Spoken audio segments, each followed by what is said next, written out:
দিল্লির একটি ব্যস্ত রাস্তায় একটি তরুণী শিনা বোরা হঠাৎ নিখোঁজ হয়ে যান।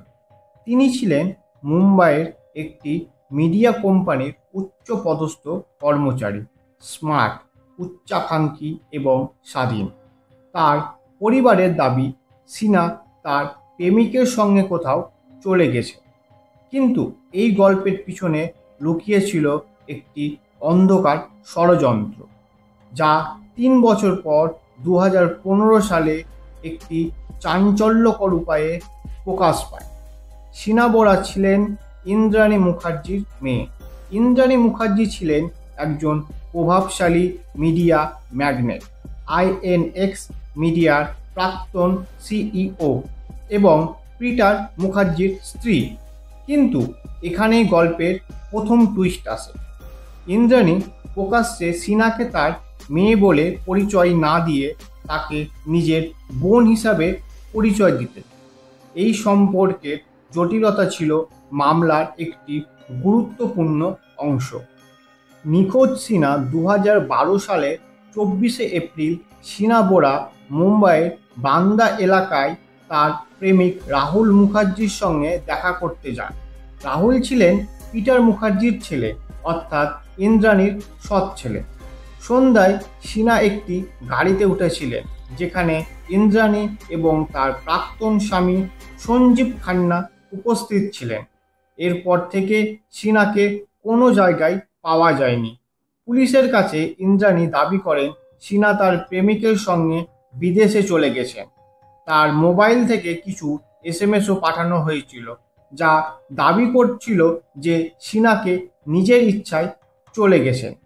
কিন্তু এই গল্পে ফাঁক ছিল। শিনার প্রেমিক রাহুল মুখার্জি সন্দেহ করেন যে কিছু গোলমাল হয়েছে। তিনি পুলিশের কাছে বারবার শিনার নিখোঁজ হওয়ার বিষয়ে অভিযোগ করেন, কিন্তু তদন্ত খুব বেশি এগোয়নি। চলুন শুরু করি আজকের গল্প। নমস্কার, আমি অর্পণ আর আপনাদের স্বাগত রহস্য কথায়। একটি ড্রাইভারের স্বীকারোক্তি ৩ বছর পর ২০১৫ সালের আগস্টে গল্পে একটি অপ্রত্যাশিত মোড় আসে।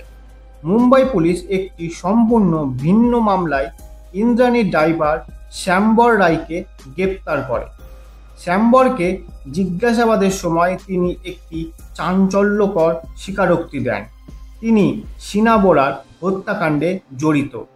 শ্যামবর জানান তিনি ইন্দ্রাণী এবং সঞ্জীব খান্নার সঙ্গে মিলে শিনাকে হত্যা করেছেন। শ্যামবরের স্বীকারোক্তি অনুযায়ী ২০১২ সালের ২৪শে এপ্রিল রাতে শিনাকে একটি গাড়িতে তুলে নেওয়া হয়। গাড়ির ভিতরে ইন্দ্রাণী এবং সঞ্জীব তাকে শ্বাসরোধ করে হত্যা করেন। এরপর শিনার দেহকে মুম্বাইয়ের উপকণ্ঠ রায়গড় জেলার একটি জঙ্গলে নিয়ে যাওয়া হয়, যেখানে দেহটি পুড়িয়ে ফেলা হয় যাতে কোনো প্রমাণ না থাকে। শ্যামবর নিজে এই কাজে সাহায্য করেছিলেন। পুলিশ যখন রায়গড়ের ওই স্থানে তল্লাশি চালায়, তখন পুড়ে যাওয়া মানবদেহের অবশেষ এবং হাড় পাওয়া যায়। কেন হত্যা করা হলো? শিনা বোরার হত্যার পিছনে উদ্দেশ্য ছিল জটিল এবং অন্ধকার। তদন্তে উঠে আসে যে ইন্দ্রাণী এবং পিটার মুখার্জির আর্থিক লেনদেন এবং সম্পত্তি নিয়ে শিনার সঙ্গে বিরোধ চলছিল। শিনা ইন্দ্রাণীর মেয়ে হওয়া সত্ত্বেও তাকে বোন হিসাবে পরিচয় দেওয়া হতো, যা পারিবারিক সম্পর্কের জটিলতাকে আরও গভীর করেছিল। এছাড়া শিনা রাহুল মুখার্জির সঙ্গে সম্পর্কে ছিলেন, যা ইন্দ্রাণী মেনে নিতে পারেননি।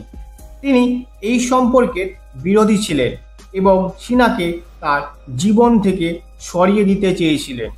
তদন্তে আরও প্রকাশ পায় যে আইএনএক্স মিডিয়ার আর্থিক কেলেঙ্কারির সঙ্গে এই হত্যার একটি যোগসূত্র থাকতে পারে। শিনা সম্ভবত ইন্দ্রাণীর কিছু গোপন তথ্য জানতেন, যা তাকে হুমকি হয়ে দাঁড়িয়েছিল। এই সব কারণে ইন্দ্রাণী শিনাকে পদ থেকে সরিয়ে দেওয়ার পরিকল্পনা করেন। শ্যামবরের স্বীকারোক্তির পর পুলিশ ইন্দ্রাণী মুখার্জি এবং সঞ্জীব খান্নাকে গ্রেপ্তার করে। পরে পিটার মুখার্জিকেও এই মামলায় জড়িত থাকার অভিযোগে গ্রেপ্তার হন। তদন্ত সিবিআই হাতে নেয় এবং এই মামলা ভারতের মিডিয়ায় ব্যাপকভাবে আলোচিত হয়। ইন্দ্রাণীর প্রভাবশালী ব্যক্তিত্ব, পারিবারিক সম্পর্কের জটিলতা এবং হত্যার নৃশংসতা এই মামলাকে একটি সিনেমাটিক থ্রিলারের মতো করে তুলেছিল। 2025 সাল পর্যন্ত এই মামলায় বিচার প্রক্রিয়া চলছে। ইন্দ্রাণী, পিটার এবং সঞ্জীব জামিনে মুক্ত হয়েছেন, কিন্তু মামলার চূড়ান্ত রায় এখনো ঘোষিত হয়নি। শ্যামবর রায়, যিনি মামলার সরকারি সাক্ষী হয়েছিলেন, তার সাক্ষী এই মামলার মোড় ঘুরিয়েছিল। এই গল্পটি কেমন লাগলো? যদি আরও কোনো নির্দিষ্ট বিবরণ বা অন্য কোনো সাসপেন্স ভরা খুনের ঘটনা শুনতে চান, তাহলে জানাতে পারেন আমাদের কমেন্ট বক্সে।